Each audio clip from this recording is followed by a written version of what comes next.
Okay, we ready to go? Right, box. Christ! Welcome back to Lizard of Doom. I am Max. Now I'm at it again with the Gundams. I've got another one. Choo Choo's Demi Trainer from The Witch from Mercury. Never watched it, don't know what it's about. Just like this cool little Tau drone head. Thought that would make a good Riptide. So, subscribe.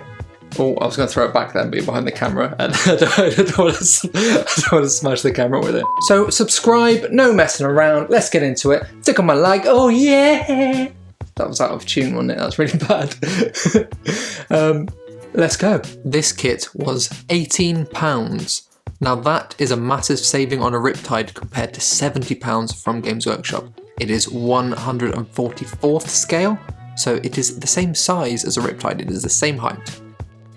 These are the sprues. The instructions are in English this time as well as Japanese, which is fantastic news for morons like me, and they were very helpful. I could understand a little bit more this time compared to the last one. Talking of comparing to the last one, this is how many sprues you get in this, because this is a high grade kit. You get 4 sprues, whereas in the last one, which was a real grade kit that I had the mick taken out of me for not knowing, you get 9 sprues I counted up on the table, but then when I went to take them all away, I found another one.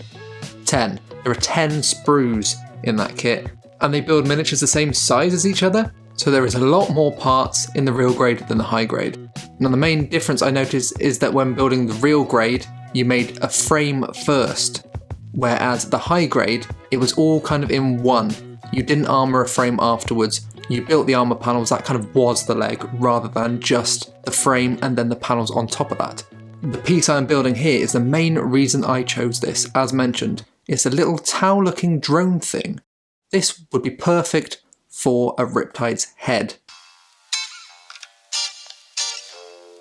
Here it is here, it's even got a little Tau antenna thing on top and a little cage to hold it in.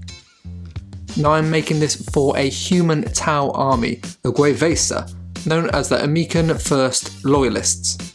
These guys have been given technology by the Tau and liberated to freedom as they were forgotten by the Empire. But maybe they don't think they're smart enough to drive a Riptide with a gun this big, so they've put a little bit of AI in here as well. It was very easy to assemble and it all kind of clicked in place with these ball joints. It was not a big chore. The previous one took me about 10 to 12 hours to build, just casually mind you, just minding my own business in the evening. This one took me around 3? And again, casually, watching TV, enjoying myself, not taking life too seriously. The lack of underframe is obvious here as the legs kind of clip on with these ball joints as well. Also the armour panels don't slide as nicely and things don't move as nicely on this one as compared to the real grade. I'm about to annoy everyone again because I'm going to ask a question. What is the difference between Gundam and Gunpla? I see them everywhere, it seems interchangeable. I know I could do a quick Google, but it's more fun to annoy people and ask. What is the difference? Let me know.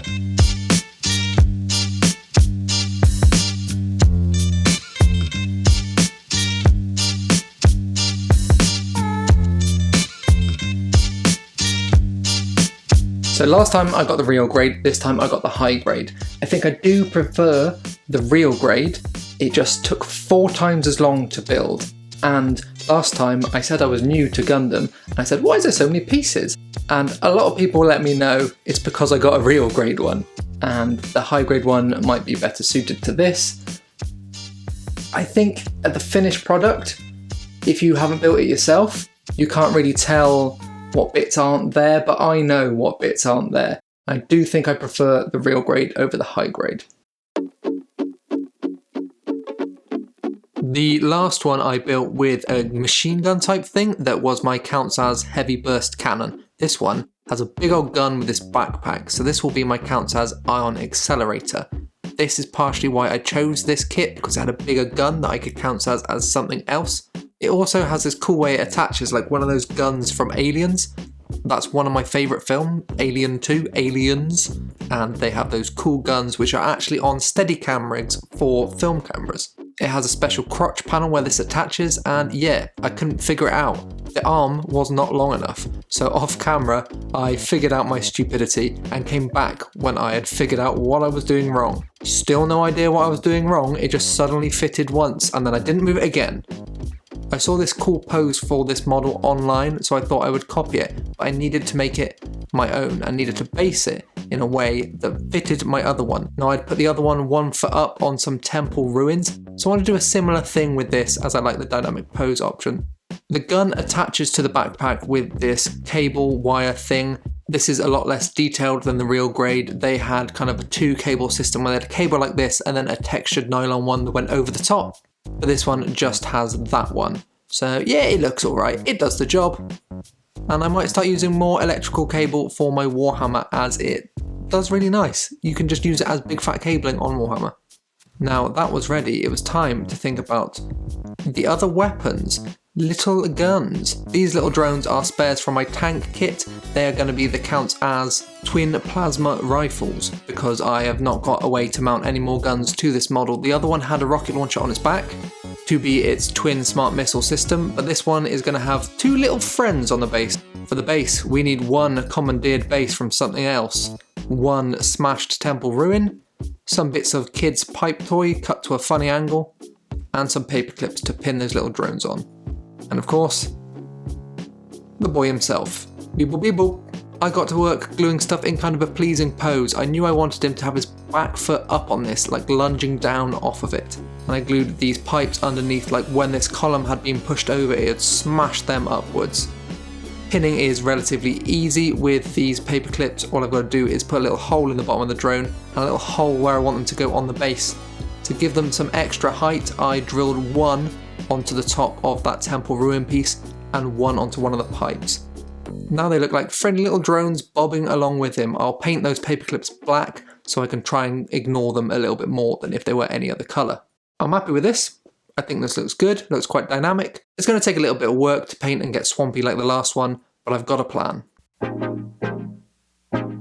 Building done. Time to get some paint on this hench R2-D2. Starting off with a prime through the airbrush using Vallejo Black Primer.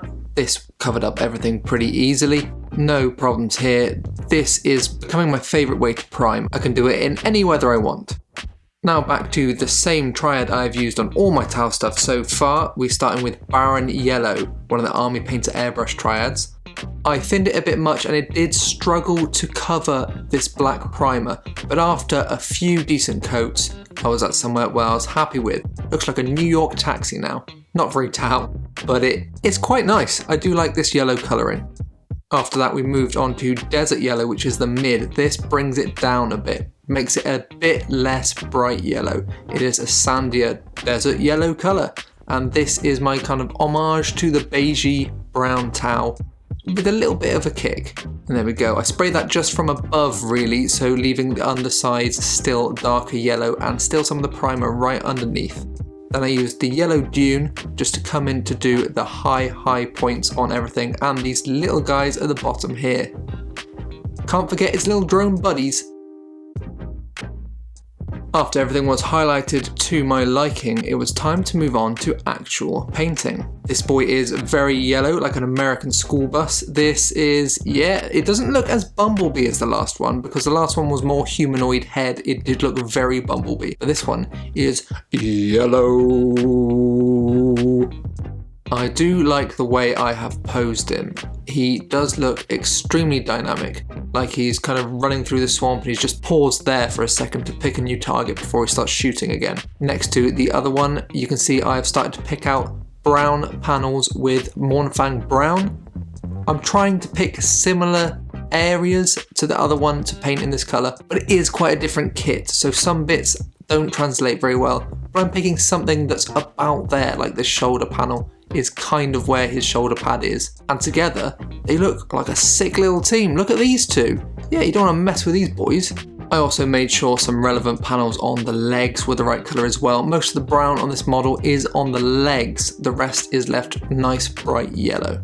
Now the painting's done, it's time to get my eBay transfers on. I put them on with a little bit of decal fix first. This is to prep the area. It means you don't have to varnish it, and I prefer this because varnish can be a bit thick on the model and you notice a little patch that's raised.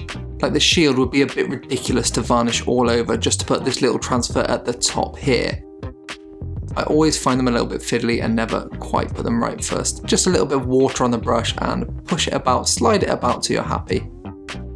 Before varnishing over the top, I damaged them with a scalpel and scraped some bits out, which I would later weather a bit more as well in these areas to make it look like it was battle damage. I want these guys to look like they've been through hell and back. These are an elite fighting force and they need to be used as they head out amongst the stars in new battles against new enemies as a new chapter for these humans as part of the Tau Empire.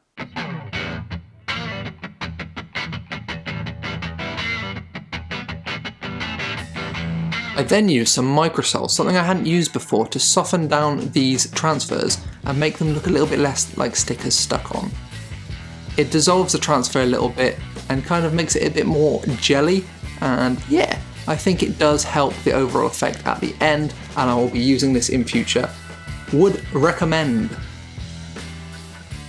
I then realised I missed a step. I hadn't highlighted the brown. Scrag brown is the highlight of choice for Mournfang brown, and I just did a little bit of edge highlighting with this. Only hitting panels that were kind of facing up towards the sky, just a little bit, just to pick them out. The main lighting of the model is set in with this yellow triad. I don't need to try as hard on these brown panels, they don't cover as much area. I'm only planning to get this army tabletop ready, but to a tabletop standard I'm happy with.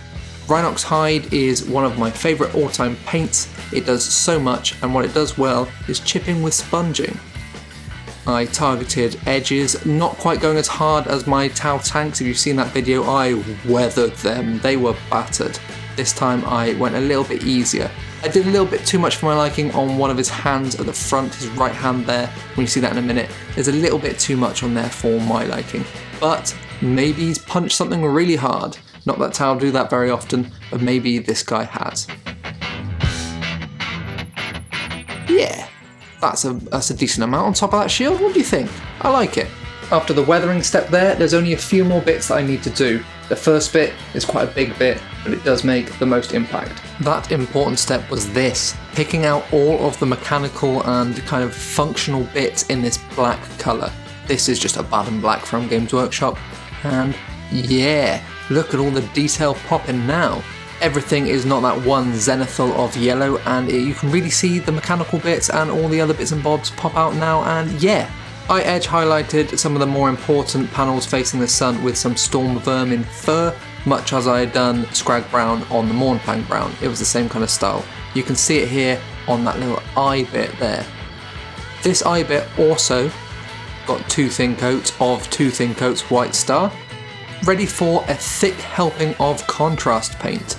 I like to turn the model around so I can get in all the places.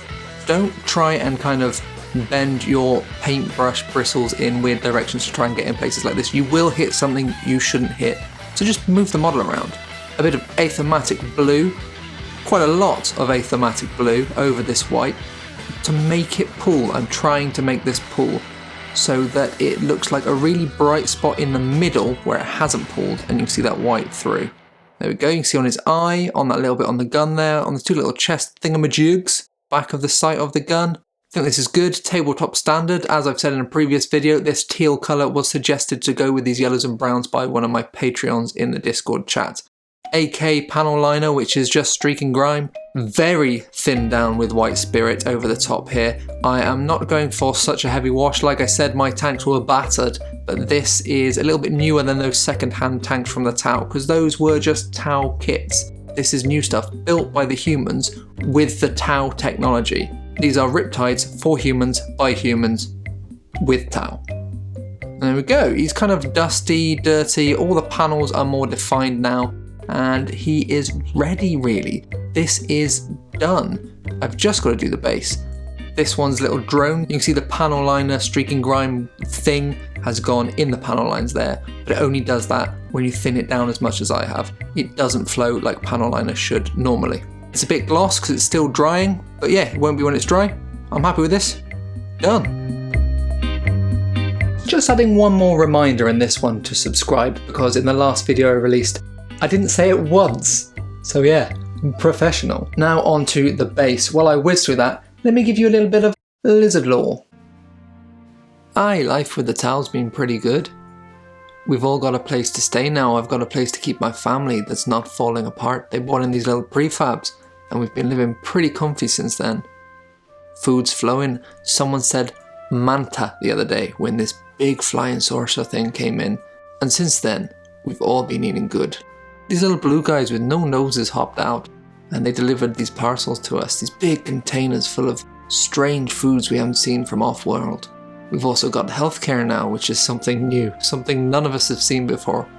My boy Jimmy hasn't walked, he has a condition, his legs don't work, and now they've supplied him with his exoskeleton legs, and he's walking for the first time.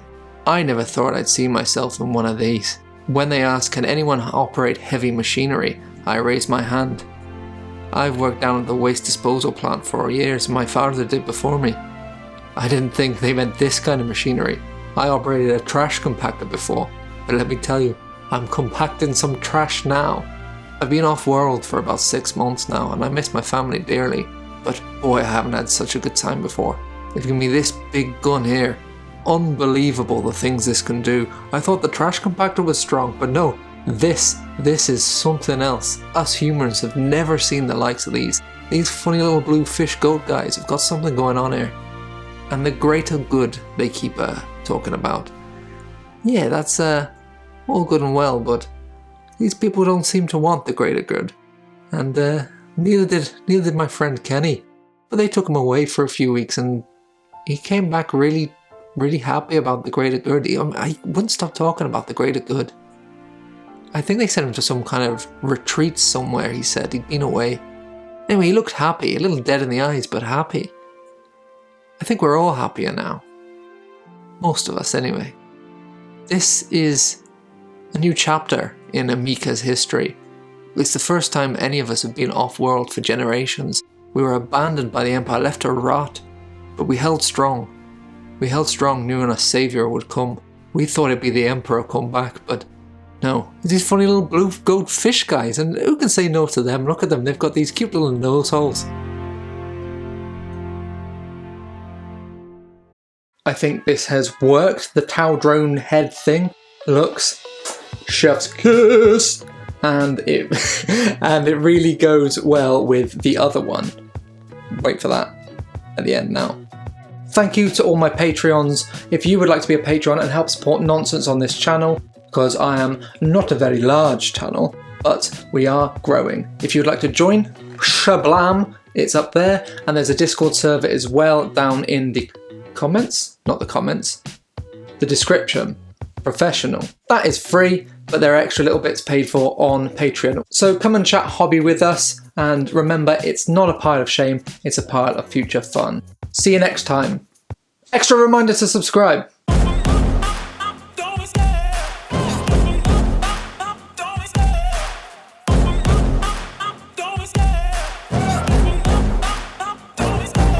Love the chase and the hunt, and I set the pace when I'm running. I always take what I want and I always give it 100. Don't need a bank, no I'm funded. Play the game like it's nothing. I'm always thankful for something. Don't take for granted, stay humble. Now wake up!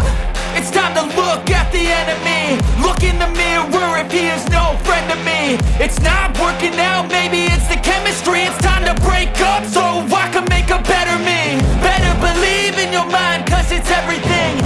You can mold, shape, find almost anything. All it takes is some time and some clarity to find your identity. It's mind over everything.